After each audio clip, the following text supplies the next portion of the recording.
CIET NCERT द्वारा प्रस्तुत है कक्षा 6 की गणित की ध्वनि पाठ्य पुस्तक गणित प्रकाश। पृष्ठ 151, अध्याय 7, भिन्न। स्मरण कीजिए कि जब कुछ पूर्ण संख्या वाली वस्तुएं समान रूप से साझा की जाती हैं तो भिन्न हमें बताता है कि प्रत्येक का कितना भाग है। शबनम, क्या आपको याद है, यदि एक रोटी दो बच्चों के बीच समान रूप से बांटी जाए तो प्रत्येक बच्चे को कितनी रोटी मिलेगी? मुक्ता, प्रत्येक बच्चे को आधी रोटी मिलेगी। शबनम, एक के आधे भाग को भिन्न में 1/2 लिखा जाता है। हम कभी कभी इसे 1/2 भी पढ़ते हैं। दाहिनी ओर के चित्र में रोटी को 2 आधे टुकड़ों में बांटा हुआ है। मुक्ता, यदि एक रोटी 4 बच्चों में बराबर बराबर बांटी जाए तो प्रत्येक बच्चे को कितनी रोटी मिलेगी? शबनम, प्रत्येक बच्चे को 1/4 रोटी मिलेगी। मुक्ता, और कौन सा भाग अधिक है, 1/2 रोटी या 1/4 रोटी? शबनम, जब 2 बच्चे एक रोटी को बराबर बांटते हैं तो प्रत्येक बच्चे को 1/2 रोटी मिलेगी। जब 4 बच्चे एक रोटी को समान रूप से बांटते हैं तो प्रत्येक बच्चे को 1/4 रोटी मिलेगी। चूंकि दूसरे समूह में अधिक बच्चे समान संख्या में रोटी बांटते हैं, इसलिए प्रत्येक बच्चे को कम भाग मिलेगा। अतः 1/2 रोटी 1/4 रोटी से अधिक है। एक रोटी को 4 टुकड़ों में बांटकर दाहिनी ओर एक चित्र में बताया गया है। 1/2 1/4 से अधिक है। पृष्ठ 152, 7.1, भिन्नात्मक इकाइयां और समान भाग। बेनी, कौन सा भिन्न बड़ा है, 1/5 या 1/9? अरविंद, 9 संख्या 5 से बड़ी है, अतः मुझे लगता है कि 1/9 संख्या 1/5 से बड़ी है। क्या मैं सही हूं? बेनी, नहीं, ये एक सामान्य गलती है। इन भिन्नों को भागों के रूप में सोचिए। अरविंद, यदि एक रोटी को 5 बच्चों में बांटा जाए तो प्रत्येक को रोटी का 1/5 भाग मिलेगा। यदि रोटी को 9 बच्चों में बांटा जाए तो प्रत्येक को रोटी का 1/9 भाग मिलेगा। बेनी, बिल्कुल सही। अब पुनः सोचिए कौन सा भाग अधिक है। अरविंद, यदि मैं किसी वस्तु को अधिक लोगों में बांटता हूं तो मुझे कम भाग प्राप्त होगा, अतः 1/9 1/5 से छोटा है। बेनी, अब सही समझे। ओ, तो 1/100 1/200 से अधिक है। जब एक इकाई को कई समान भागों में विभाजित किया जाता है तो प्रत्येक भाग को भिन्नात्मक इकाई कहा जाता है। ये सभी भिन्नात्मक इकाइयां हैं। 1/2 1/3 1/4 1/5 1/6 आदि, 1/10 1/50 1/100 आदि। हम कभी कभी भिन्नात्मक इकाइयों को इकाई भिन्न भी कहते हैं। आइए पता लगाएं। रिक्त स्थानों में भिन्न संख्याओं को भरिए। 1. 3 अमरूदों का भार 1 किलोग्राम है। यदि वे लगभग समान आकार के हों तो प्रत्येक अमरूद का लगभग भार रिक्त स्थान किलोग्राम होगा। 2. एक थोक व्यापारी ने 1 किलोग्राम चावल को समान भार के 4 पैकेटों में पैक किया। प्रत्येक पैकेट का भार रिक्त स्थान किलोग्राम है। 3. 4 मित्रों ने 3 गिलास गन्ने का रस का ऑर्डर दिया और इसे आपस में बराबर बराबर बांटा। प्रत्येक ने रिक्त स्थान गिलास गन्ने का रस पिया। पृष्ठ 153। 4. एक बड़ी मछली का भार 1/2 किलोग्राम है। एक छोटी मछली का भार 1/4 किलोग्राम है। दोनों का सम्मिलित वजन है रिक्त स्थान किलोग्राम। अतीत से ज्ञान। भिन्न शब्द का प्रयोग और नामकरण भारत में प्राचीन काल से होता आ रहा है। ऋग्वेद में भिन्न 3/4 को त्रिपद कहा गया है। इसका वही अर्थ है जो आज कई भारतीय भाषाओं में 3/4 के लिए प्रयुक्त शब्दों का होता है। जैसे हिंदी में बोलचाल की भाषा 3 पाव और तमिल में मुक्काल। वास्तव में भिन्न के लिए जो शब्द हम आज अनेक भारतीय भाषाओं में प्रयोग करते हैं वे प्राचीन समय से प्रचलित हैं। आपके घर, नगर या राज्य में विभिन्न भाषाओं में भिन्नों के लिए उपयोग होने वाले शब्दों को खोजिए एवं उन पर चर्चा कीजिए। अपने दादा दादी, माता पिता, शिक्षकों और सहपाठियों से पूछिए कि वे विभिन्न भिन्नों के लिए कौन कौन से शब्दों का उपयोग करते हैं, जैसे 1 और आधा, 3/4, 1/4, आधा, चौथाई तथा 2, चौथाई तथा 2 और आधा। इन्हें यहां लिखिए। रिक्त स्थान दिया गया है। 5. दिए गए भिन्न शब्दों को छोटे से बड़े के क्रम में व्यवस्थित कीजिए और खाली बॉक्स में भरिए। 1 और आधा, 3/4, 1/4, आधा, चौथाई, 2 और आधा। एक खाली बॉक्स आपके लिए दिया गया है। अपना उत्तर यहां लिखिए। पृष्ठ 154, 7.2 संपूर्ण के हिस्सों के रूप में भिन्नात्मक इकाइयां। यहाँ पृष्ठ के दाहिनी ओर एक चित्र में एक संपूर्ण चिक्की दी गई है। नीचे 2 हिस्सों में तोड़ी गई चिक्की का चित्र दिया गया है। प्रत्येक टुकड़ा मूल चिक्की का कितना हिस्सा है? हम समझ सकते हैं कि बड़े टुकड़े में 1/4 चिक्की के 3 भाग हैं। अतः हम बड़े टुकड़े को भिन्नात्मक इकाई 1/4 का उपयोग करके माप सकते हैं। हम देखते हैं कि बड़ा टुकड़ा 3/4 चिक्की है, यानी 3/4। पृष्ठ के अगले हिस्से में नीचे 2 अलग अलग चिक्की के चित्र दिए गए हैं। पहले चित्र में 6 बराबर टुकड़ों में काटी गई एक संपूर्ण चिक्की है।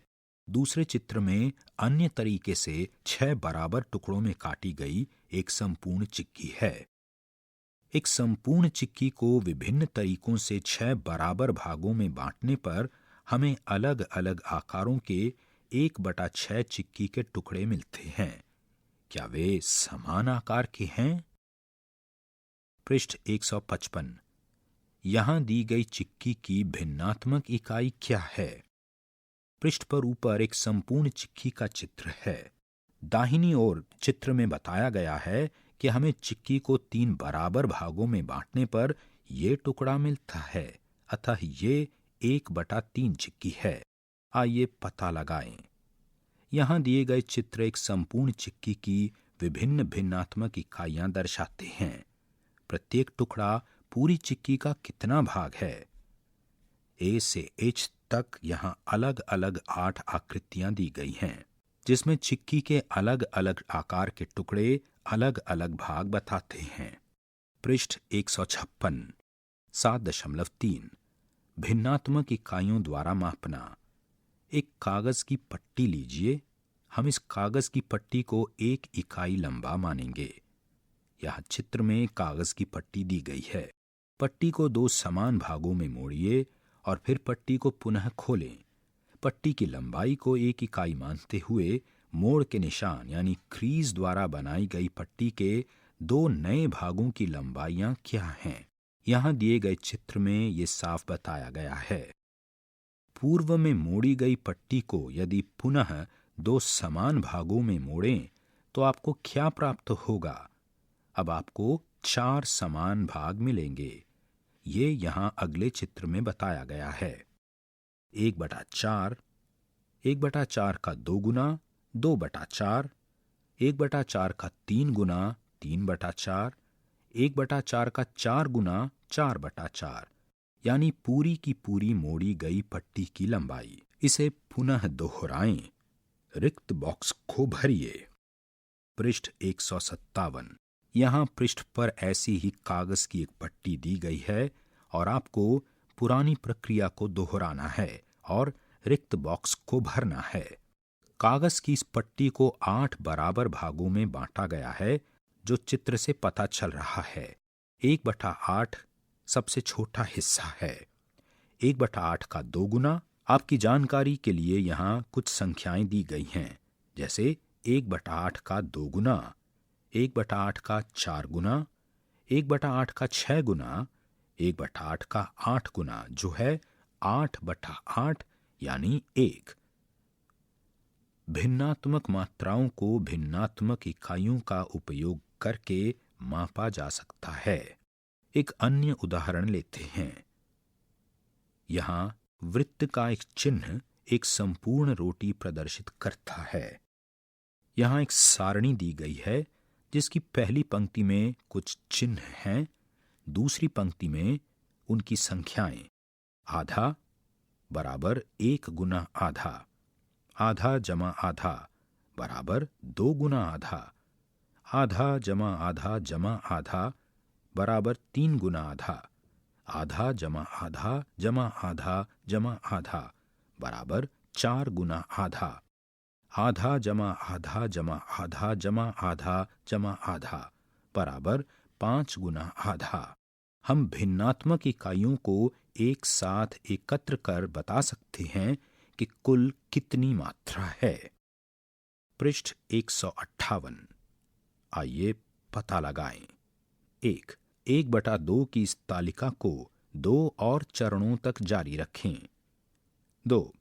क्या आप 1/4 या 1/4 के लिए समान तालिका बना सकते हैं? 3. कागज की पट्टी की सहायता से 1/3 बनाएं। क्या आप 1/6 बनाने में इसका उपयोग कर सकते हैं? 4. एक चित्र बनाएं और उपरोक्त के अनुसार योग कथन लिखिए।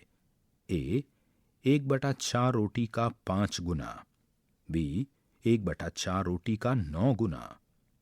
5. प्रत्येक भिन्नात्मक इकाई का सही चित्र के साथ जोड़ा बनाइए। 1/3, 1/5, 1/8 और 1/6 4 अलग अलग आकृतियां यहाँ दी गई हैं। इन भिन्नात्मक इकाइयों को दर्शाते हुए 4 अलग अलग चित्र यहाँ दिए गए हैं। सही भिन्नात्मक इकाई का उसकी संख्या के साथ मिलान कीजिए और जोड़ा बनाइए। भिन्नों को पढ़ना। हम भिन्न 3/4 को आमतौर पर 3/4 या 3/4 पढ़ते हैं, लेकिन इसे 3 गुना 1/4 के रूप में पढ़ने से हमें भिन्न के आकार को समझने में सहायता मिलती है, क्योंकि ये स्पष्ट दिखाता है कि भिन्नात्मक इकाई 1/4 है और यहाँ ऐसी कितनी भिन्नात्मक इकाइयां यानी 3 हैं। स्मरण कीजिए कि हम भिन्न की ऊपरी संख्या और निचली संख्या को क्या कहते हैं। भिन्न 5/6 में 5 अंश है और 6 हर है। अध्यापक टिप्पणी। बच्चों को विभिन्न आकृतियों जैसे वृत्त, वर्ग, आयत, त्रिभुज आदि का उपयोग करके भिन्नात्मक इकाइयों को समझने के लिए अनेक अवसर दीजिए। पृष्ठ 159। 7.4 संख्या रेखा पर भिन्नों की माप अंकित करना। हमने संख्या रेखा पर 1, 2, 3 आदि इकाइयों के बराबर माप अंकित किए हैं। आइए अब संख्या रेखा पर भिन्नों की मापें अंकित करने का प्रयास करें। यहाँ एक चित्र में एक संख्या रेखा दी गई है। एक नीली रेखा भी यहाँ मौजूद है। नीली रेखा की लंबाई कितनी है? बॉक्स में वह भिन्न लिखें जो नीली रेखा की लंबाई बताता है। 0 और 1 की बीच की दूरी 1 इकाई लंबी है। ये 2 बराबर भागों में विभाजित है, अतः प्रत्येक भाग की लंबाई 1/2 इकाई लंबी है। अतः नीली रेखा 1/2 इकाई लंबी है। अब क्या आप यहाँ दी गई विभिन्न नीली रेखाओं की लंबाई ज्ञात कर सकते हैं? इसे बॉक्स में भी लिखिए।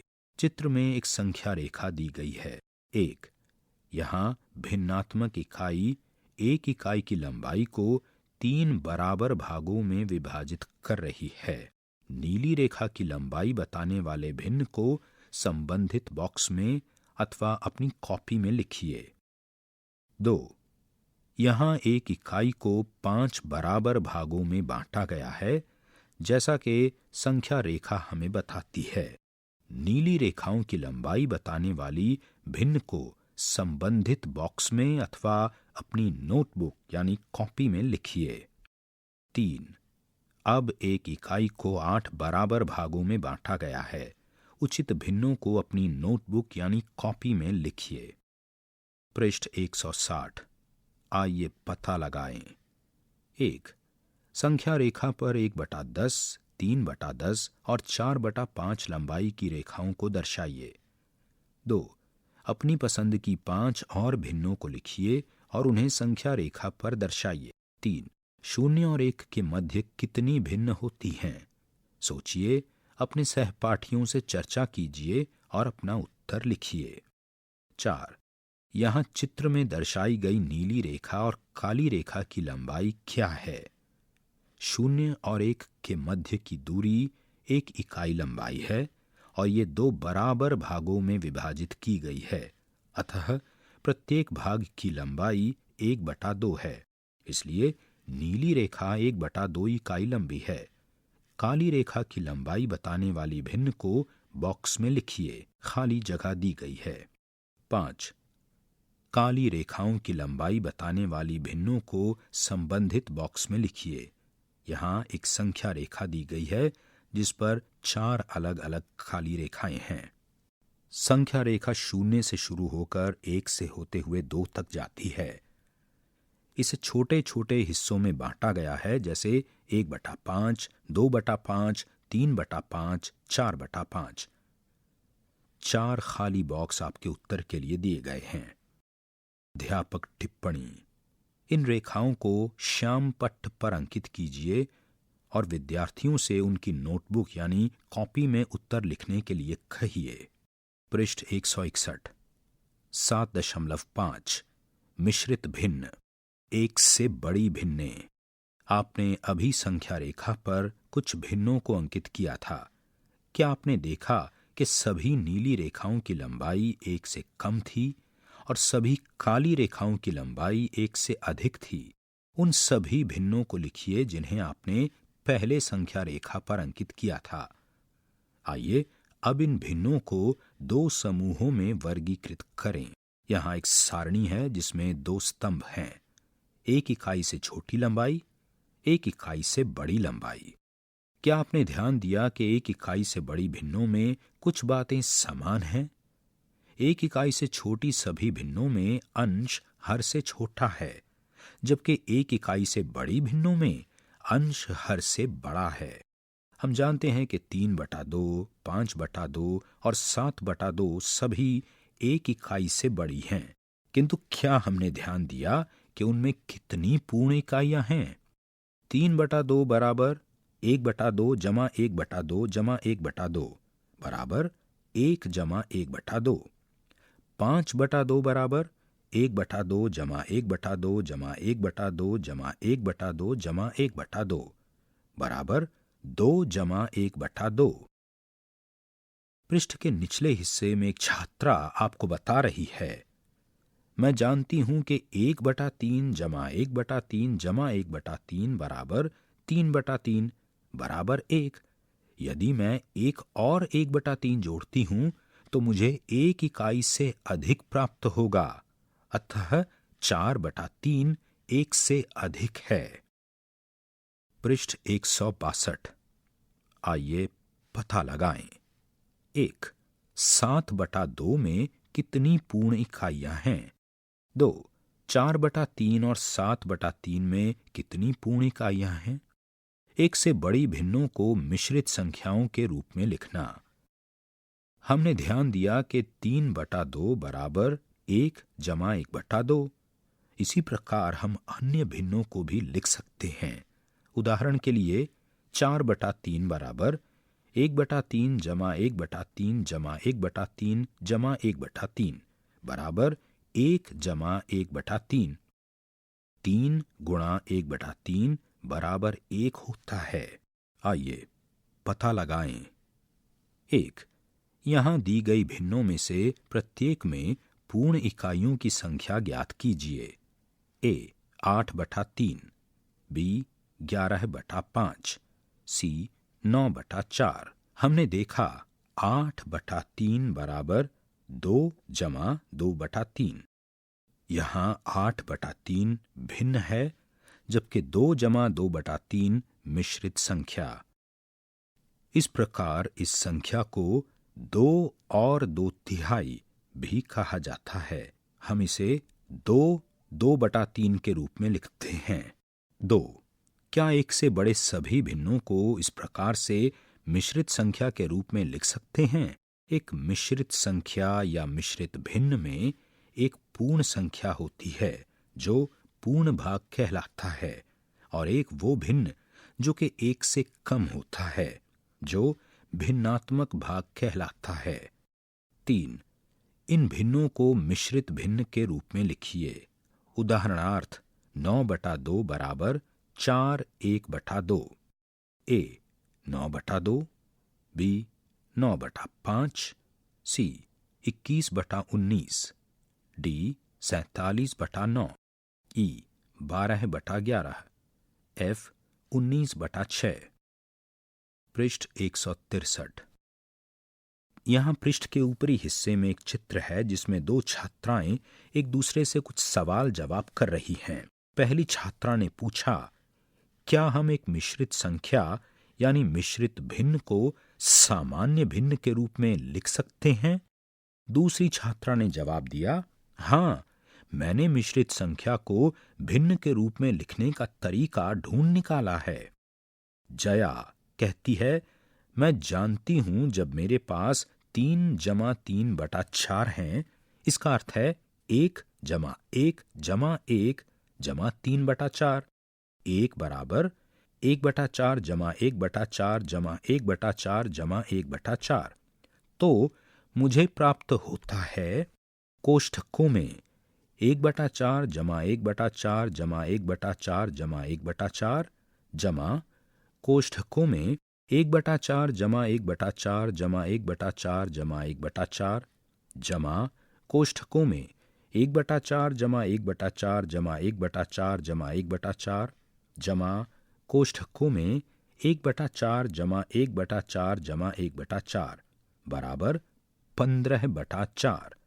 अतः कोष्ठकों में 4 गुणा 1/4 जमा कोष्ठकों में 4 गुणा 1/4 जमा कोष्ठकों में 4 गुणा 1/4 जमा कोष्ठकों में 3 गुणा 1/4 बराबर 15/4। आइए पता लगाएं। यहां दी मिश्रित संख्याओं को भिन्न के रूप में लिखिए। ए 3 1/4, बी 7 2/3, सी 9 4/9, डी 3 1/6, ई 2 3/11 है, एफ 3 9/10। समान भिन्नात्मक लंबाई ज्ञात करने के लिए भिन्न दीवार यानी पट्टियों का प्रयोग करना। पिछले खंड में आपने विभिन्न भिन्नों को दर्शाने के लिए भिन्नात्मक इकाइयों वाले पेपर फोल्डिंग यानी पट्टी का प्रयोग किया था। आइए उसी पेपर स्ट्रिप यानी पट्टी के साथ कुछ और गतिविधि करें। पृष्ठ 164। यहाँ पृष्ठ के बाएं हिस्से में कागज की एक पट्टी के 4 अलग अलग चित्र दिए गए हैं। पहले चित्र में कागज की पट्टी पूरी है। दूसरे चित्र में उसे 2 आधे हिस्सों में मोड़ा गया है। तीसरे चित्र में इन आधे हिस्सों को फिर से 2 आधे हिस्सों में मोड़ा गया है। चौथे चित्र में उस आधे हिस्से को फिर से 2 आधे हिस्सों में मोड़ा गया है। कागज की पट्टी की लंबाई भी यहाँ दी गई है, जैसे पहले चित्र में 1, दूसरे चित्र में 1/2, तीसरे चित्र में 2/4, चौथे चित्र में 4/8। आपने क्या समझा? क्या 1/2 और 2/4 की लंबाई बराबर है? क्या 2/4 और 4/8 की लंबाई बराबर है? हम कह सकते हैं कि 1/2 बराबर 2/4 बराबर 4/8। ये समतुल्य भिन्न हैं जो कि समान लंबाई को दर्शाती हैं, लेकिन ये विभिन्न भिन्नात्मक इकाइयों के पदों में व्यक्त हैं। अब कागज की पट्टियों का उपयोग कर जांचिए कि क्या 1/3 और 2/6 समतुल्य भिन्न हैं अथवा नहीं। यहां दिए गए चित्रानुसार दी गई पट्टियों का प्रयोग कर स्वयं की भिन्नात्मक पट्टी की दीवार बनाइए। भिन्न पट्टी की दीवार को ध्यान में रखकर इन प्रश्नों के उत्तर दीजिए। पृष्ठ के नीचे भिन्न पट्टी की एक दीवार दी गई है, जिसमें एक इकाई से शुरू करते हुए पट्टी की दीवार को अलग अलग छोटे भागों में बांटा गया है। 1. क्या 1/2 और 3/6 की लंबाई बराबर है? क्या 2/3 और 4/6 तुल्य भिन्न हैं? क्यों? 3. 1/6 लंबाई के कितने टुकड़ों से 1/2 लंबाई प्राप्त होगी? 4. 1/6 लंबाई के कितने टुकड़ों से 1/3 लंबाई प्राप्त होगी? पृष्ठ 165। हम इस विचार का विस्तार करके भिन्नात्मक इकाई 1/10 वाली भिन्न पट्टी की दीवार बना सकते हैं। भिन्नों की ये दीवार पुस्तक के अंत में दी गई है। यहाँ भिन्नात्मक इकाई 1/10 वाली भिन्न पट्टी की दीवार एक चित्र के रूप में दी गई है। एक इकाई से शुरू होकर 10/10 तक ये छोटे टुकड़ों में बांटी गई है। आइए पता लगाएं। 1. क्या 3/6, 4/8, 5/10 तुल्य भिन्न हैं? क्यों? 2. 2/6 के लिए 2 तुल्य भिन्न लिखिए। 3. 4/6 बराबर रिक्त स्थान बटा रिक्त स्थान बराबर रिक्त स्थान बटा रिक्त स्थान बराबर रिक्त स्थान बटा रिक्त स्थान बराबर रिक्त स्थान। जितनी संभव हों उतनी लिखिए। समान भागों का प्रयोग कर तुल्य भिन्न समझना। एक रोटी को 4 बच्चों में बराबर बांटा गया। प्रत्येक बच्चे को रोटी का कितना भाग मिला? संलग्न चित्र में 4 बच्चों के बीच एक रोटी का बंटवारा बताया गया है। चारों भाग आपस में बराबर होना चाहिए, ये भी चित्र में बताया गया है। प्रत्येक बच्चे को प्राप्त रोटी का भिन्न 1/4 है। पृष्ठ 166। आप इस घटना को भाग विधि, जोड़ विधि और गुणन विधि के माध्यम से भी व्यक्त कर सकते हैं। भाग विधि से 1/4 बराबर 1/4, योग विधि से 1 बराबर 1/4 जमा 1/4 जमा 1/4 जमा 1/4, गुणन विधि से 1 बराबर 4 गुणा 1/4। आइए पता लगाएं। 1. 3 रोटियों को 4 बच्चों में बराबर बांटा गया है। चित्र में विभाजन को बताएं और प्रत्येक बच्चे को कितना भाग मिला है भिन्न में लिखिए। संगत विभाजन क्रिया, योग क्रिया और गुणन क्रिया भी लिखिए। यहाँ दाहिनी ओर चित्र में 3 रोटियों को 4 बच्चों में बराबर बांटकर बताया गया है। प्रत्येक बच्चे को रोटी का मिला भाग, विभाजन क्रिया, रिक्त स्थान, योग क्रिया, रिक्त स्थान, गुणन क्रिया, रिक्त स्थान। अपने चित्र और उत्तरों की तुलना अपने सहपाठियों से कीजिए। 2. एक चित्र बनाकर बताइए कि जब 2 रोटियां 4 बच्चों में बराबर बराबर बांटी जाती हैं तो प्रत्येक बच्चे को कितना भाग मिलता है। इसके संगत भाग क्रिया, योग क्रिया और गुणन क्रिया भी लिखिए। 3. अनिल एक समूह में था जहां 2 केक को 5 बच्चों में बराबर बांटा गया। अनिल को कितना केक मिला होगा? यहां एक छात्रा आपसे बात कर रही है इसी विषय पर। बात आगे बढ़ाते हुए उसने कहा, अब यदि मेरे समूह में 10 बच्चे हैं तो मुझे कितने केक की आवश्यकता होगी ताकि समूह में प्रत्येक को अनिल के बराबर केक मिले। उसने फिर पूछा, क्या होगा यदि हम 2 ऐसे समूह एक साथ रखें? एक समूह जिसमें 2 केक 5 बच्चों के बीच बराबर बराबर बांटे जाएं और दूसरा समूह जिसमें 4 केक और 10 बच्चे हैं। पृष्ठ 167। यहाँ 2 चित्रों में समूह 1 और समूह 2 के बारे में बताया गया है। समूह 1 में 2 केक 5 बच्चों के बीच बराबर बांटे गए हैं और चित्र 2 में 4 केक 10 बच्चों के बीच बराबर बांटे गए हैं। ये छात्रा हमें आगे बताती है, इस प्रकार दोनों स्थितियों में प्रत्येक बच्चे का भाग समान है, इसलिए 2/5 बराबर 4/10। आइए हम इन स्थितियों में प्रत्येक बच्चे के हिस्से की जांच करते हैं। एक रोटी 2 बच्चों में बराबर बांटी जाती है। 2 रोटियां 4 बच्चों में बराबर बांटी जाती हैं। 3 रोटियां 6 बच्चों में बराबर बांटी जाती हैं। आइए चित्र बनाएं और इसे साझा करें। क्या आपने ध्यान दिया कि सभी स्थितियों में प्रत्येक बच्चे का भाग बराबर है? अतः हम कह सकते हैं कि 1/2 बराबर 2/4 बराबर 3/6। पृष्ठ के नीचे एक चित्र के द्वारा ये समझाया गया है कि जिन भिन्नों के भाग समान होते हैं उन्हें तुल्य भिन्न कहा जाता है। पहले चित्र में एक रोटी 2 बच्चों के बीच बराबर बांटी जाती है। दूसरे चित्र में 2 रोटियां 4 बच्चों के बीच बराबर बांटी जाती हैं। तीसरे चित्र में 3 रोटियां 6 बच्चों के बीच बराबर बांटी जाती हैं। पृष्ठ 168। इसलिए 1/2, 2/4 और 3/6 सभी तुल्य भिन्न हैं। 1/2 के तुल्य कुछ और भिन्नों को ज्ञात कीजिए। इन्हें यहाँ बॉक्स में लिखिए। 4 खाली बॉक्स दिए गए हैं। इन स्थितियों में रोटी को बराबर बराबर बांटिए और प्रत्येक बच्चे के हिस्से को लिखिए। क्या इन सभी स्थितियों में प्रत्येक बच्चे का हिस्सा समान है? क्यों? पहली स्थिति में 2 रोटियों को 3 बच्चों में बराबर हिस्सों में बांटा। दूसरी स्थिति में 4 रोटियों को 6 बच्चों में बराबर हिस्सों में बांटा। तीसरी स्थिति में 6 रोटियों को 9 बच्चों में बराबर हिस्सों में बांटा। चित्र में पहला प्रश्न आपके लिए हल किया गया है। बाकी के लिए खाली बॉक्स दिए गए हैं। 2/3 भिन्न 4/6 का सरलतम रूप भी कहलाता है। ये 6/9 का भी सरलतम रूप है। ये छात्रा आपसे आगे पूछती है, क्या आपने इनमें से प्रत्येक भिन्न में अंश और हर के बीच संबंध के बारे में कुछ ध्यान दिया है? आइए पता लगाएं। लुप्त संख्याएं ज्ञात कीजिए।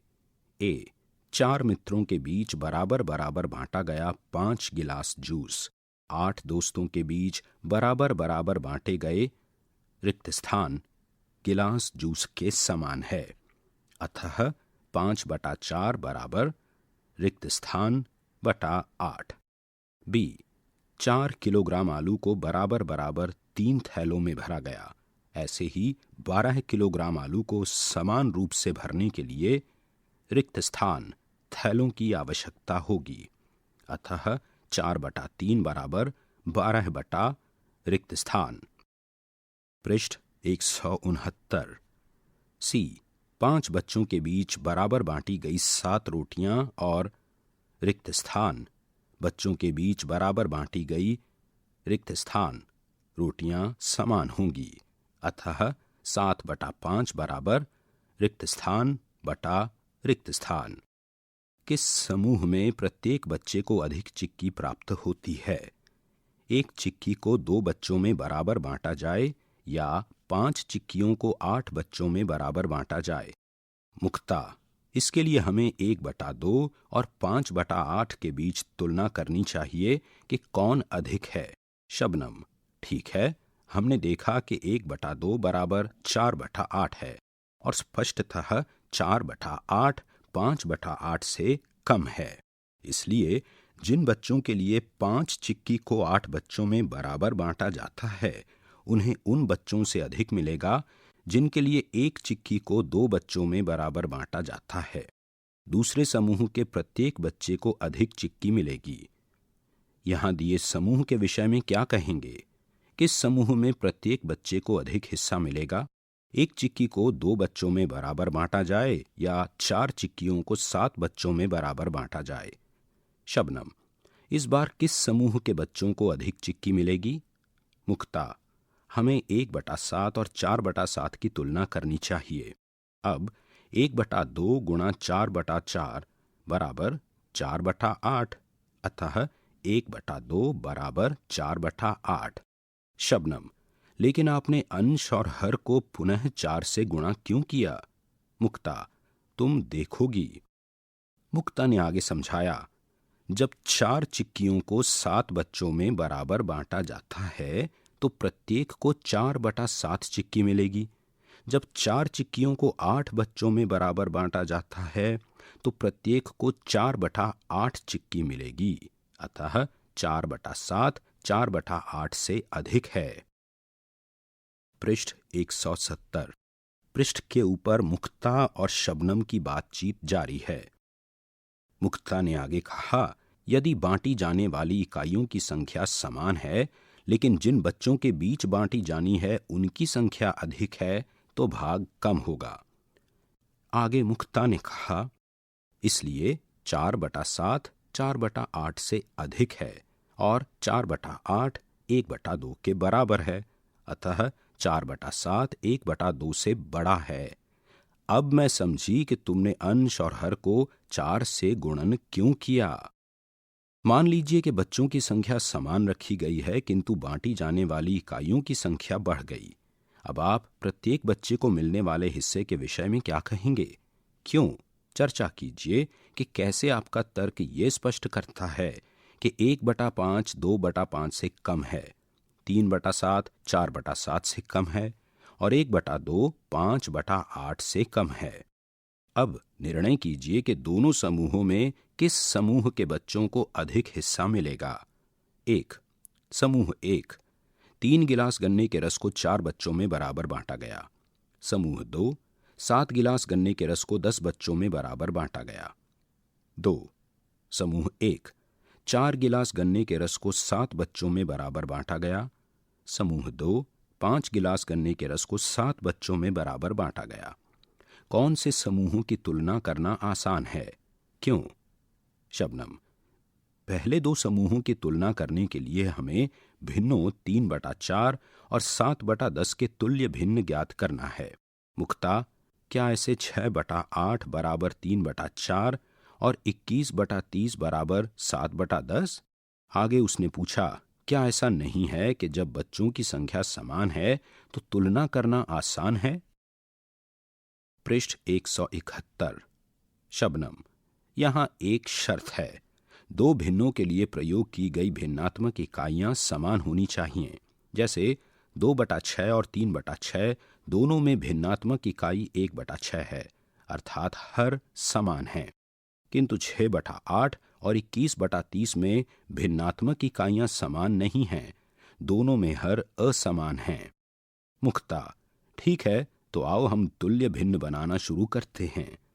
3/4 बराबर 6/8 बराबर 9/12 बराबर 12/16 बराबर 15/20। लेकिन मुझे कब रुकना है? शबनम: समझी। कैसा रहेगा यदि हम 4 गुणा 10 बराबर 40 तक लिखें? मुक्ता: आपका अर्थ 2 हरों का गुणनफल? ठीक है, हमारे पास 3/4 और 7/10 हैं। दोनों हरों यानी 4 और 10 का गुणनफल 40 है।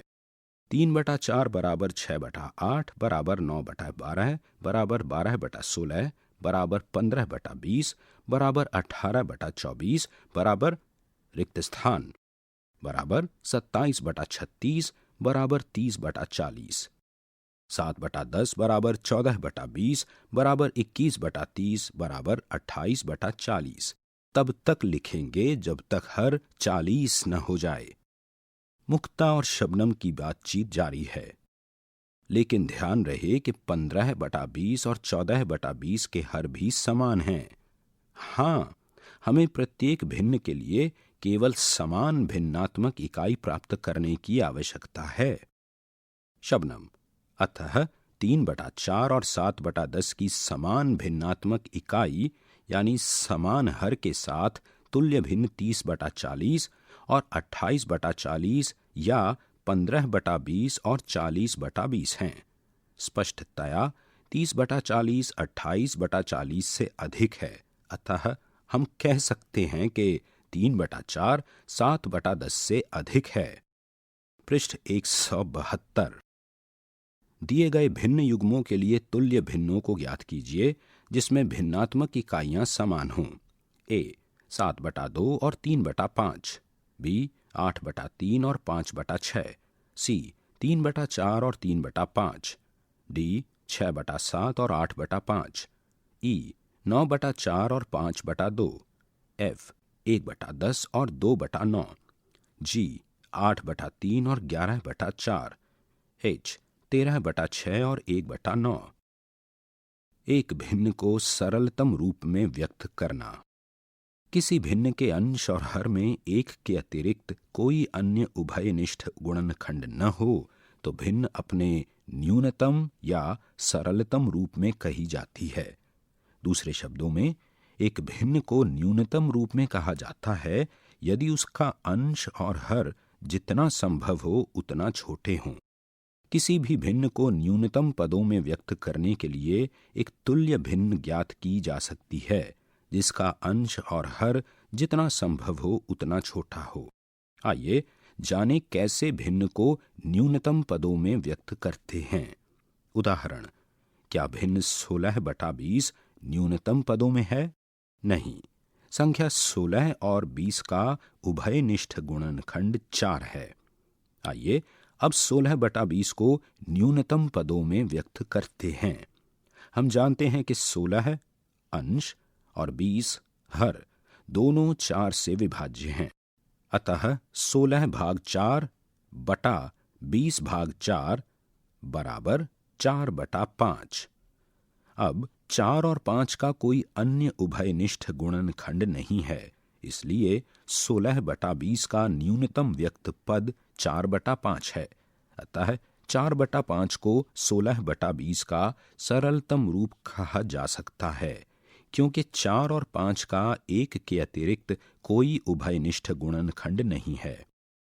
छात्रा ने आगे बताया, किसी भी भिन्न को अंश और हर में उच्चतम उभयनिष्ठ गुणनखंड से विभाजित करके न्यूनतम पदों में परिवर्तित किया जा सकता है। पृष्ठ 173। एक भिन्न को न्यूनतम पदों में विभिन्न चरणों में भी व्यक्त किया जा सकता है। मान लीजिए हमें 36/60 को न्यूनतम पदों में व्यक्त करना है।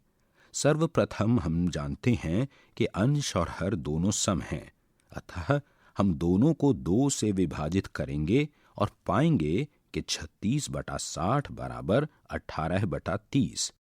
पुनः अंश और हर दोनों सम हैं, अतः हम पुनः उन्हें 2 से विभाजित कर सकते हैं। हमें 18/30 बराबर 9/15 प्राप्त होता है। अब हम जानते हैं कि 9 और 15 दोनों 3 के गुणज हैं, अतः दोनों को 3 से विभाजित करने पर 9/15 बराबर 3/5 प्राप्त होता है। अब 3 और 5 का एक के अतिरिक्त कोई उभयनिष्ठ गुणनखंड नहीं है, अतः 36/60 न्यूनतम रूप में 3/5 है। वैकल्पिक रूप में हम मान सकते थे कि 36/60 में अंश और हर दोनों 12 के गुणज हैं। हम जानते हैं कि 36 बराबर 3 गुणा 12 और 60 बराबर 5 गुणा 12। इसलिए हम सीधे ये निष्कर्ष निकाल सकते थे कि 36/60 बराबर 3/5 है। आप किसी भी विधि से कीजिए, एक ही उत्तर मिलेगा, किंतु कभी कभी चरणों में हल करना सरल होता है। आइए पता लगाएं। इन भिन्नों को न्यूनतम पदों में व्यक्त कीजिए।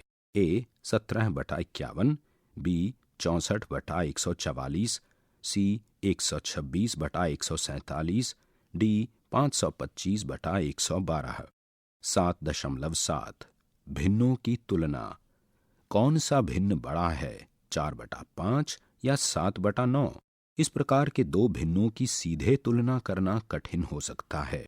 यद्यपि हम जानते हैं कि समान हर वाली दो भिन्नों के तुल्य भिन्न कैसे प्राप्त करते हैं। आइए जानें कि हम इसका उपयोग कैसे कर सकते हैं। 4/5 बराबर 4 गुणा 9 बटा 5 गुणा 9 बराबर 36/45। 7/9 बराबर 7 गुणा 5 बटा 8 गुणा 5 बराबर 35/45। छात्रा ने हमें आगे बताया, 5 और 9 का उभयनिष्ठ गुणज 45 है, इसलिए हम 45 को उभयनिष्ठ हर के रूप में प्रयोग कर सकते हैं। पृष्ठ 174।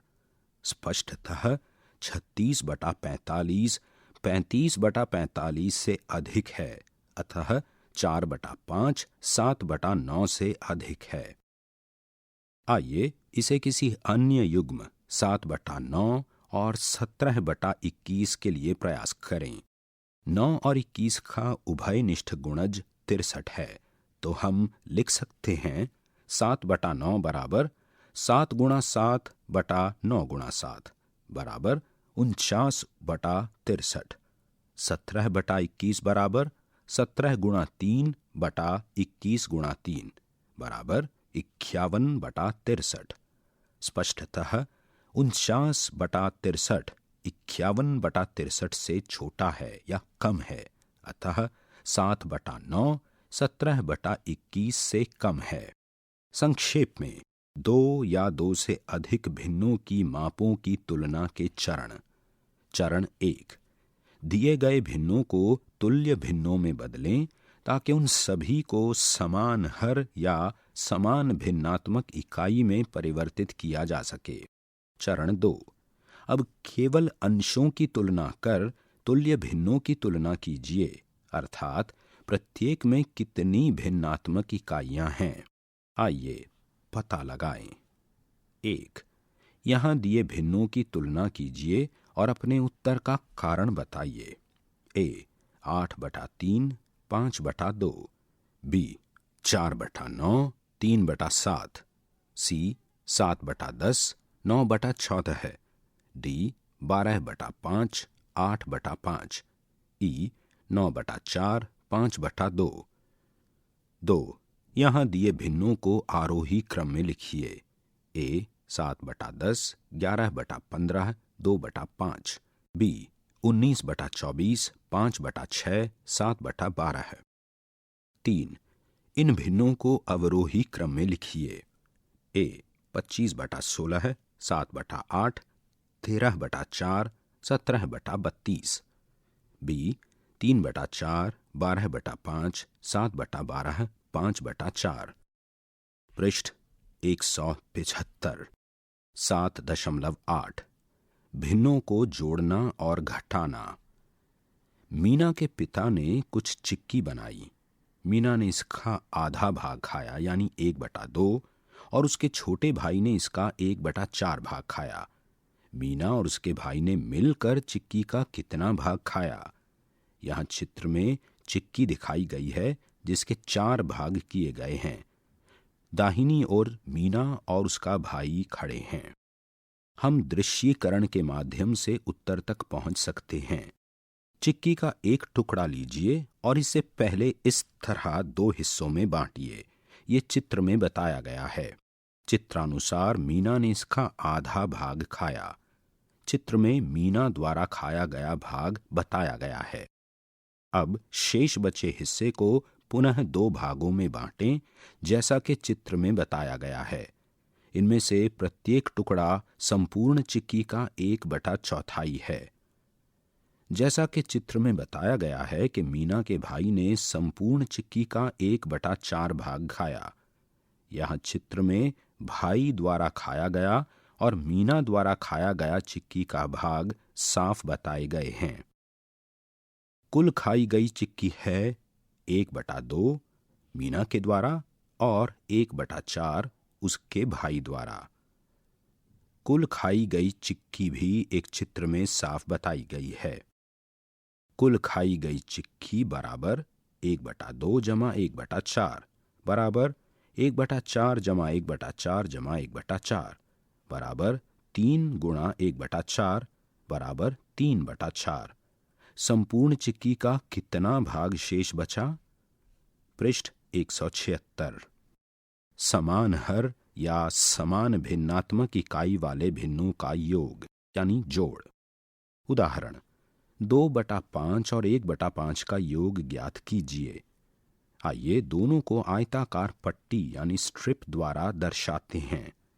यहाँ दोनों भिन्नों में भिन्नात्मक इकाई समान है, जो 1/5 है।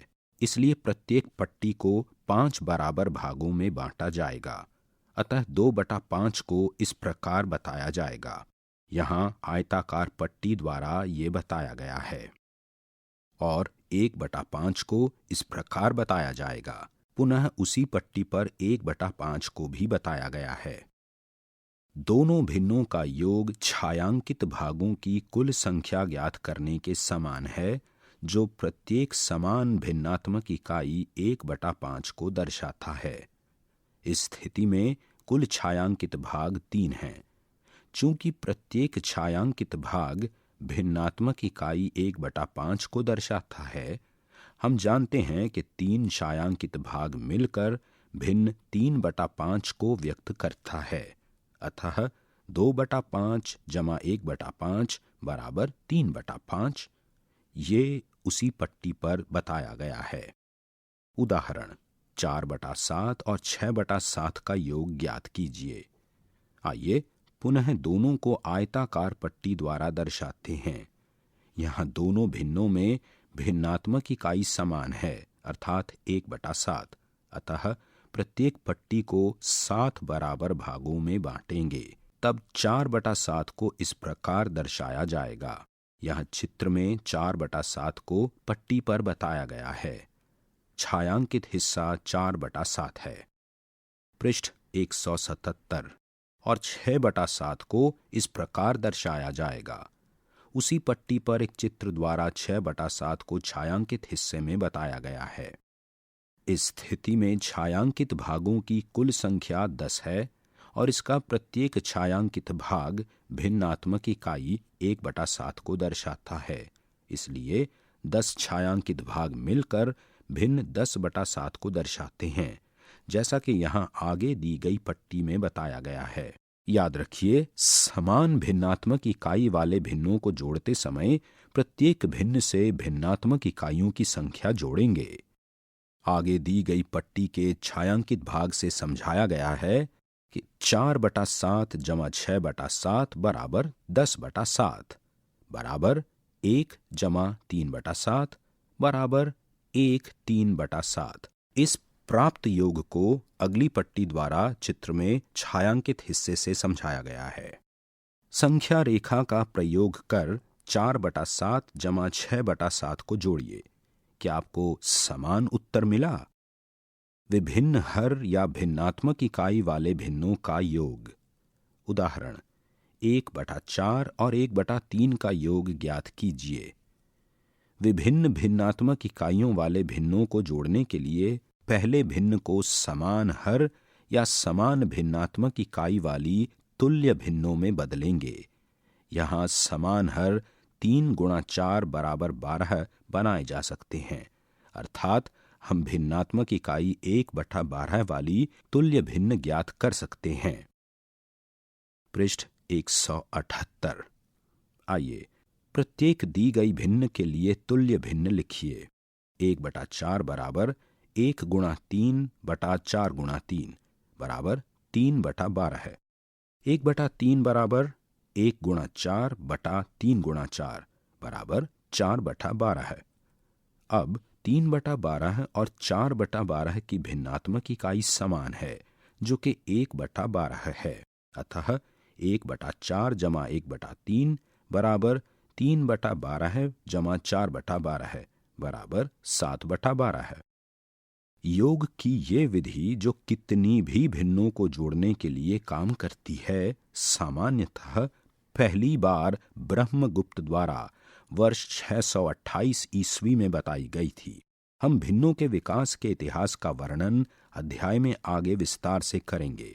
अभी केवल भिन्नों के योग के लिए ब्रह्मगुप्त की विधि के चरणों को समझते हैं। भिन्नों के योग के लिए ब्रह्मगुप्त विधि। 1. तुल्य भिन्नों को ज्ञात कीजिए ताकि सभी भिन्नों की भिन्नात्मक इकाई समान हो।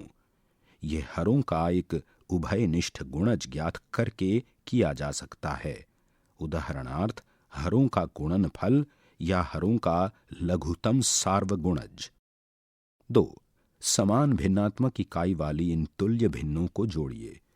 ये अंशों को जोड़कर और हर को समान रखकर किया जा सकता है। 3. यदि आवश्यकता हो तो प्राप्त परिणाम को न्यूनतम पदों में लिखिए। आइए ब्रह्मगुप्त विधि का एक और उदाहरण लेते हैं। उदाहरण 2/3 और 1/5 का योग ज्ञात कीजिए। दिए गए भिन्नों के हर 3 और 5 हैं। 3 और 5 का लघुतम सामान्य गुणज 15 है। अब हम जानते हैं 2/3 बराबर 2 गुणा 5/3 गुणा 5 बराबर 10/15 है। 1/5 बराबर 1 गुणा 3/5 गुणा 3 बराबर 3/15 है। इसलिए 2/3 जमा 1/5 बराबर 10/15 जमा 3/15 है बराबर 13/15 है। पृष्ठ 179। उदाहरण 1/6 और 1/3 का योग ज्ञात कीजिए। 6 और 3 का लघुतम सामान्य गुणज 6 है। 1/6 केवल 1/6 ही रहेगा। 1/3 बराबर 1 गुणा 2/3 गुणा 2 बराबर 2/6। इसलिए 1/6 जमा 1/3 बराबर 1/6 जमा 2/6 बराबर 3/6। अब यदि आवश्यक हो तो भिन्न 3/6 को पुनः न्यूनतम पदों में व्यक्त कर सकते हैं। ये अंश और हर दोनों को 3 यानी 3 और 6 का सबसे बड़ा सामान्य गुणनखंड से विभाजित करके किया जा सकता है। 3/6 बराबर 3/3/6/3 बराबर 1/2। अतः 1/6 जमा 1/3 बराबर 1/2। आइए पता लगाएं। 1. ब्रह्मगुप्त विधि का प्रयोग कर इन भिन्नों का योग कीजिए। ए 2/7 जमा 5/7 जमा 6/7। बी 3/4 जमा 1/3। सी 2/3 जमा 5/6। डी 2/3 जमा 2/7। ई 3/4 जमा 1/3 जमा 1/5। एफ 2/3 जमा 4/5। जी 4/5 जमा 2/3। एच 3/5 जमा 5/8। आई 9/2 जमा 5/4। जे 8/3 जमा 2/7। के 3/4 जमा 1/3 जमा 1/5। एल 2/3 जमा 4/5 जमा 3/7। एम 9/2 जमा 5/4 जमा 7/6। 2. रहीम ने हरा पेंट बनाने के लिए 2/3 लीटर पीले पेंट को 3/4 लीटर नीले पेंट के साथ मिलाया। उसने कुल कितने लीटर हरा पेंट बनाया? 3. 1 मीटर परिधि के मेजपोश का संपूर्ण बॉर्डर यानी किनारा बनाने के लिए गीता ने 2/5 मीटर लेस खरीदी और शमीम ने 3/4 मीटर लेस खरीदी। उन दोनों के द्वारा खरीदी गई लेस की कुल लंबाई ज्ञात कीजिए। क्या खरीदी गई लेस संपूर्ण बॉर्डर यानी किनारा को ढकने के लिए पर्याप्त है? पृष्ठ 180। समान भिन्नात्मक इकाई या हर वाले भिन्नों को घटाना। भिन्नों को घटाते समय भी ब्रह्मगुप्त विधि समान रूप से लागू होती है। आइए 6/7 से 4/7 को घटाने की समस्या से शुरू करें। अर्थात 6/7 घटा 4/7 क्या है? इस समस्या को हल करने के लिए हम आयताकार पट्टी का पुनः प्रयोग कर सकते हैं। यहाँ दोनों भिन्न पहले बड़े भिन्न को आयताकार पट्टी से प्रदर्शित करते हैं, जैसा कि यहाँ समझाया गया है। चित्र में छायांकित भाग 6/7 हिस्से को बताता है। प्रत्येक छायांकित भाग 1/7 को प्रदर्शित करता है। अब हमें 4/7 घटाना है। ऐसा करने के लिए 4 छायांकित भागों को हटा देते हैं। ये अगले चित्र में करके बताया गया है। और हमें छात्रा ने बताया भिन्नात्मक भाग जिसे हटाया जाना है वो यहाँ स्पष्ट है। उसने आगे कहा, यहाँ हम इसे सीधे कर सकते हैं क्योंकि दोनों भिन्नों की भिन्नात्मक इकाइयां समान हैं। अतः हमारे पास 2 छायांकित भाग बचे हैं, अर्थात 6/7 घटा 4/7 बराबर 2/7। यही अभ्यास संख्या रेखा के साथ करने का प्रयास कीजिए। पृष्ठ 181। आइए पता लगाएं। 1 5/8 घटा 3/8, 2 7/9 घटा 5/9, 3 10/27 घटा 1/27। विभिन्न भिन्नात्मक इकाइयों या हरों वाले भिन्नों को घटाना। उदाहरण 3/4 घटा 2/3 का मान क्या है? जैसा कि हम पहले ही समान भिन्नात्मक इकाई वाली भिन्नों का घटाना जानते हैं, आइए दिए गए भिन्नों को समान भिन्नात्मक इकाई वाली तुल्य भिन्नों में बदलते हैं। 3/4 बराबर 3 गुणा 3 बटा 4 गुणा 3 बराबर 9/12 है। आप सोच रहे होंगे, हाँ, ये करके हम दो भिन्नों को आसानी से घटा सकते हैं। सोचिए, हमने अंश और हर दोनों को 3 से गुणा करने के लिए क्यों चुना? और इसी प्रकार 2/3 बराबर 2 गुणा 4 बटा 3 गुणा 4 बराबर 8/12 है। कुछ समझे? पुनः हमने अंश और हर दोनों को 4 से गुणा करने के लिए क्यों चुना? अतः 3/4 घटा 2/3 बराबर 9/12 घटा 8/12 बराबर 1/12 है। ब्रह्मगुप्त विधि से दो भिन्नों को घटाना। 1 दिए गए भिन्नों को समान भिन्नात्मक इकाई वाली तुल्य भिन्नों में बदलिए, अर्थात समान हर में। 2 समान भिन्नात्मक इकाई वाली भिन्नों को घटाइए। ये हर को समान रखकर और अंशों को घटाकर किया जा सकता है। 3 प्राप्त परिणाम को आवश्यकता अनुसार न्यूनतम पदों में सरल बनाइए। पृष्ठ 182। आइए पता लगाएं। 1 ब्रह्मगुप्त विधि का प्रयोग कर इनको घटाइए। a 8/15 घटा 3/15, b 2/5 घटा 4/15, c 5/6 घटा 4/9, d 2/3 घटा 1/2। 2 संकेतानुसार घटाइए।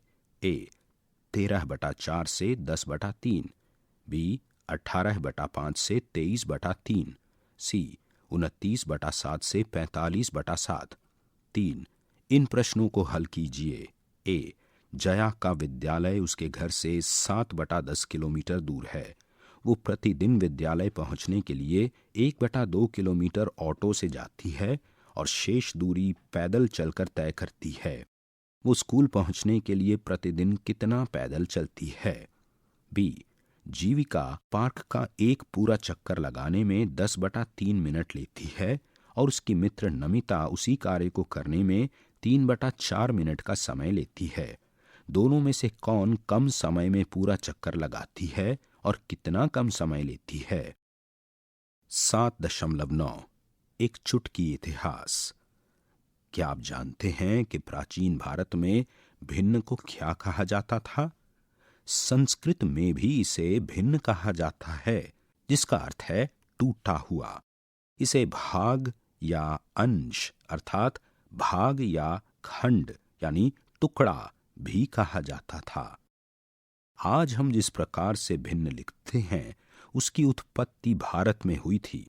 प्राचीन भारतीय गणितीय ग्रंथ जैसे कि बख्शाली पांडुलिपि लगभग 300 ईस्वी में जब वे 1/2 लिखना चाहते थे तो वे इसे 1 और उसके नीचे 2 के रूप में लिखते थे, जो कि वास्तव में आज हम जिस तरह लिखते हैं उससे बहुत मिलता जुलता है। भिन्नों के साथ लिखने और काम करने की ये विधि भारत में अगली कई शताब्दियों तक प्रयोग होती रही, जिनमें आर्यभट्ट 499 ईस्वी, ब्रह्मगुप्त 628 ईस्वी, श्रीधराचार्य लगभग 750 ईस्वी और महावीराचार्य लगभग 850 ईस्वी के साथ अन्य लोग भी सम्मिलित हैं। पृष्ठ 183। 1/2 और अन्य भिन्नों में अंश और हर के बीच के रेखाखंड को बाद में मोरक्को के गणितज्ञ अल हसर 12वीं शताब्दी में ने लिखा। अगली कुछ शताब्दियों में ये संकेत पद्धति यूरोप और पूरे विश्व में फैल गई। भिन्न का उपयोग प्राचीन मिस्र और बेबीलोनिया सभ्यता जैसी अन्य संस्कृतियों में भी किया गया, किंतु वे मुख्य रूप में भिन्नात्मक इकाइयों का ही उपयोग करते थे, अर्थात अंश एक वाली भिन्नें। सामान्यतः भिन्नों को भिन्नात्मक इकाइयों के योग के रूप में व्यक्त किया जाता था, जिन्हें अब मिस्र भिन्न कहा जाता है। संख्याओं को भिन्नात्मक इकाइयों के योग के रूप में लिखना, उदाहरणार्थ 19/24 बराबर 1/2 जमा 1/6 जमा 1/8 एक कला हो सकती है और ये सुंदर पहेलियों की ओर ले जाती है। हम आगे ऐसी ही एक पहेली पर विचार करेंगे। सामान्य भिन्न, जहां आवश्यक नहीं कि अंश एक हो, को सर्वप्रथम भारत में अंक गणितीय संक्रियाओं जैसे योग, घटाना, गुणा और यहां तक के भिन्नों के विभाजन के नियमों के साथ परिचित किया गया था। शुल्व सूत्र नामक प्राचीन भारतीय ग्रंथ से पता चलता है कि वैदिक काल में ही भारतीयों ने भिन्नों के साथ संक्रियाओं के नियमों की खोज कर ली थी। भिन्नों के साथ काम करने की और उनकी गणना करने के सामान्य नियमों और कार्य प्रणाली को पहली बार औपचारिक और आधुनिक रूप में ब्रह्मगुप्त द्वारा संहिताबद्ध किया गया था। ब्रह्मगुप्त की विधि ही है जिसका प्रयोग आज हम भिन्नों को हल करने एवं उनकी गणना करने में करते हैं। उदाहरणार्थ, ब्रह्मगुप्त ने इन तरीकों से भिन्नों को जोड़ने और घटाने का तरीका बताया। प्रत्येक भिन्न के अंश और हर को अन्य हरों से गुणा करने पर भिन्न एक उभयनिष्ठ हर में बदल जाता है। फिर योग के संबंध में अंश उक्त सरलीकरण से प्राप्त को जोड़ा जाता है। घटाने के संबंध में उनके अंतर को लिया जाता है। ब्रह्मगुप्त बड्सफुट सिद्धांत, श्लोक 12.2 628 ईस्वी। भिन्नों से संबंधित भारतीय अवधारणाएं और विधियां अगली कुछ शताब्दियों में अरबों के माध्यम से यूरोप में पहुंचीं और 17वीं शताब्दी तक यूरोप में उसका सामान्य उपयोग होने लगा और फिर दुनिया भर में फैल गईं। पृष्ठ 184। पहेली: यदि कोई समान भिन्नात्मक इकाइयों का उपयोग करता है तो योगफल 1 प्राप्त करने के लिए भिन्नात्मक इकाइयों को जोड़ना आसान है। उदाहरणार्थ, 1/2 जमा 1/2 बराबर 1, 1/3 जमा 1/3 जमा 1/3 बराबर 1, 1/4 जमा 1/4 जमा 1/4 जमा 1/4 बराबर 1 आदि। क्या आप सभी विभिन्न भिन्नात्मक इकाइयों को जोड़कर 1 प्राप्त करने का कोई तरीका सोच सकते हैं? 2 विभिन्न भिन्नात्मक इकाइयों को जोड़कर 1 प्राप्त करना संभव नहीं है। इसका कारण ये है कि 1/2 सबसे बड़ी भिन्नात्मक इकाई है एवं 1/2 जमा 1/2 बराबर 1। विभिन्न भिन्नात्मक इकाइयां प्राप्त करने के लिए हमें कम से कम 1/2 को किसी छोटी भिन्नात्मक इकाई से बदलना होगा, किंतु तब योगफल 1 से कम होगा। अतः 2 विभिन्न भिन्नात्मक इकाइयों का योग 1 प्राप्त करना संभव नहीं है। फिर भी हम 1 को 3 विभिन्न भिन्नात्मक इकाइयों के योग के रूप में लिखने का तरीका ढूंढने का प्रयत्न कर सकते हैं। 1. क्या आप 3 विभिन्न भिन्नात्मक इकाइयां ढूंढ सकते हैं जिनका योगफल 1 हो? इस समस्या का केवल एक हल है, 3 भिन्नात्मक संख्याओं के क्रम बदलने तक। क्या आप इसे ढूंढ सकते हैं? आगे बढ़ने से पहले इसे ढूंढने का प्रयत्न करें। यहां हल को प्राप्त करने का क्रमबद्ध तरीका दिया गया है। हम जानते हैं कि 1/3 जमा 1/3 जमा 1/3 बराबर 1 होगा। विभिन्न भिन्नात्मक इकाइयां प्राप्त करने के लिए हमें कम से कम 1/3 को बढ़ाना होगा एवं अन्य 1/3 को उस बढ़त के संतुलन के लिए घटाना होगा। 1/3 को अन्य भिन्नात्मक इकाई तक बढ़ाने का एकमात्र तरीका है इसे 1/2 से बदलना। अतः 1/2 एक भिन्नात्मक इकाई अवश्य होना चाहिए। अब 1/2 जमा 1/4 जमा 1/4 बराबर 1। अब अलग भिन्नात्मक इकाई प्राप्त करने के लिए हमें 1/4 को बढ़ाना होगा एवं अन्य 1/4 को उस बढ़त के संतुलन के लिए घटाना होगा।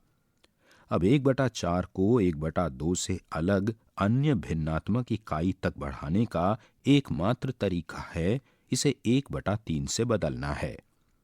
पृष्ठ 185। अतः दो भिन्नात्मक इकाइयां अवश्य 1/2 और 1/3 होंगी। फिर तीसरी भिन्नात्मक संख्या क्या होनी चाहिए जिससे कि तीनों भिन्नात्मक इकाइयों का योगफल 1 हो? इससे स्पष्ट होता है कि क्यों उपरोक्त समस्या का केवल एक ही हल है। यहां आगे दिए चित्र में ये समस्या और इसका हल समझाया गया है। 1/2 जमा 1/3 जमा 1/6 बराबर 1। क्या होगा यदि हम 4 विभिन्न भिन्नात्मक इकाइयां खोजें जिनका योगफल 1 हो? 2। क्या आप 4 विभिन्न भिन्नात्मक इकाइयां ढूंढ सकते हैं जिनका योगफल 1 हो? परिणामतः इस समस्या के 6 हल हैं। क्या आप उनमें से कम एक ढूंढ सकते हैं? क्या आप सभी हल ढूंढ सकते हैं? आप 2 एवं 3 भिन्नात्मक इकाइयों की स्थिति के समान तर्क का प्रयोग कर प्रयास कर सकते हैं या अपनी स्वयं की विधि भी ढूंढ सकते हैं। जैसे ही आप एक हल ढूंढ लेते हैं, इसके दृश्यात्मक चित्रण के लिए तब एक वृत्त को हिस्सों में बांटने का प्रयत्न करें, जैसा कि ऊपर चित्र में किया गया है। सारांश: समान भाग यानी हिस्से के रूप में भिन्न। जब एक पूर्ण संख्या वाली इकाई को समान भागों में बांटा एवं साझा किया जाता है तो एक भिन्न प्राप्त होती है। भिन्नात्मक इकाइयां: जब एक संपूर्ण मूल इकाई को समान भागों में बांटा जाता है तो प्रत्येक भाग भिन्नात्मक इकाई कहलाता है। पृष्ठ 186। भिन्नों को पढ़ना। किसी भिन्न जैसे 5/6 में 5 को अंश एवं 6 को हर कहा जाता है। इसे 5/6 पढ़ा जाता है। मिश्रित भिन्न में एक पूर्ण संख्यात्मक भाग एवं एक भिन्नात्मक भाग होता है। संख्या रेखा: भिन्नों को संख्या रेखा पर प्रदर्शित किया जा सकता है। प्रत्येक भिन्न के लिए संख्या रेखा पर इससे संबंधित एक बिंदु होता है। तुल्य भिन्न: जब 2 या अधिक भिन्न समान भाग यानी हिस्सा प्रदर्शित करती हैं तो उन्हें तुल्य भिन्न कहा जाता है। न्यूनतम पद: भिन्न जिसके अंश एवं हर में एक के अतिरिक्त कोई अन्य उभयनिष्ठ गुणनखंड न हो, वो भिन्न न्यूनतम पद में या सरलतम रूप में कहलाती है। भिन्नों के योग यानी जोड़ने की ब्रह्मगुप्त विधि: भिन्नों को जोड़ते समय उन्हें समान भिन्नात्मक इकाई वाली तुल्य भिन्नों में बदलें, अर्थात समान हर वाली, और तब योग प्राप्त करने के लिए प्रत्येक भिन्न में भिन्नात्मक इकाइयों की संख्या को जोड़ें। यह हर को समान रखते हुए अंशों को जोड़कर प्राप्त किया जाता है। भिन्नों को घटाने की ब्रह्मगुप्त विधि: भिन्नों को घटाते समय उन्हें समान भिन्नात्मक इकाई वाली तुल्य भिन्नों में बदलें, अर्थात समान हर वाली, और तब घटाने के लिए प्रत्येक भिन्न में भिन्नात्मक इकाइयों की संख्या को घटाएं। यह हर को समान रखते हुए अंशों को घटाकर प्राप्त किया जा सकता है। अध्याय 7 यहां समाप्त होता है। अभी आप सुन रहे थे कक्षा 6 की ध्वनि पाठ्य पुस्तक गणित प्रकाश। वाचन स्वर गौरव मारवाहा, ध्वनियांकन वीरेंद्र रावत, निर्माण सहयोग अमरजीत सरकार, निर्देशन तथा निर्माण विमलेश चौधरी तथा प्रस्तुति CIET NCERT नई दिल्ली, भारत।